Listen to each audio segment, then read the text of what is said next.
Welcome back into this new video, guys, of Text Expresses. So today we're going to be turning your Stack website into a live data-driven machine connecting an external API. So there's a no-code way to make this process really fast. If you aren't a developer, this is your best friend. You want to install and activate a plugin called the WP Get AP. So for this, you wanted to focus into the left section which says plugins, and I wanted to go for the option that says add plugin. Inside here, I want to go for the option that says search plugin, and I go for WP Get API. This is, for example, one plugin that actually works really well. So here I get for the option that says install. Make sure that you hit directly inside that, and make sure that when you hit into activate, you click directly inside that. Then usually what you want to do is to give your API an actual name. So with my case, here it is, my actual setup. So here's my API name. Let's say, for example, that my API will be Google Maps, right?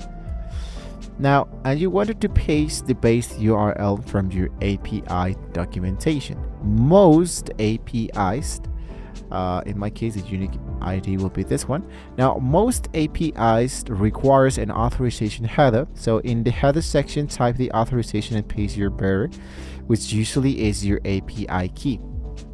And you hit for the option that says save. Now, hit save, and the plugin gives you short code. You wanted to paste that into any page, and your API data will appear live there, right? There's a second method, which is the pro way, you might be saying, but for those who wanted a secret plugin mode, you can use the built-in WordPress HTTP API. So to use the function, the WP remote get, it's like the browse request, but it happens to the background.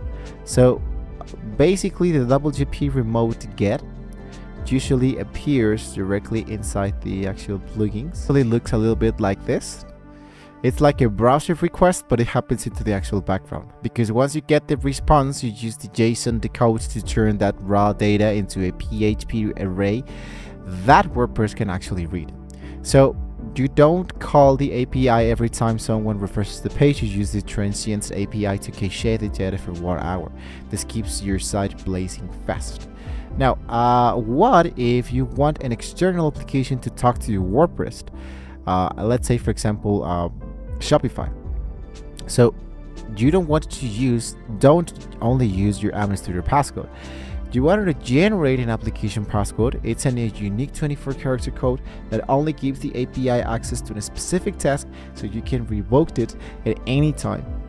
So basically, you can do it so directly inside the WordPress anytime you wanted to enter with a WP getaway elements. And you can just check out the actual licenses that were generated for you, right?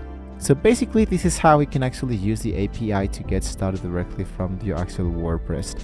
Personally, I loved the plugin element, which is much more faster just by using an API name, unique ID, and a base URL. Basically, how you can actually connect your API directly into your WordPress. So your WordPress site is now officially connected. If you wanted to see how we use the API data to create more auto posts using AI or whatever, you can let us know into the comments below, and we might be checking out if there is a new tutorial that we can add into the future. So don't forget to like, share, and subscribe to the channel, guys. If you want to see more great tools like this, thank you so much for watching the video, guys. And hopefully, with all this being said, you can all see you well next time.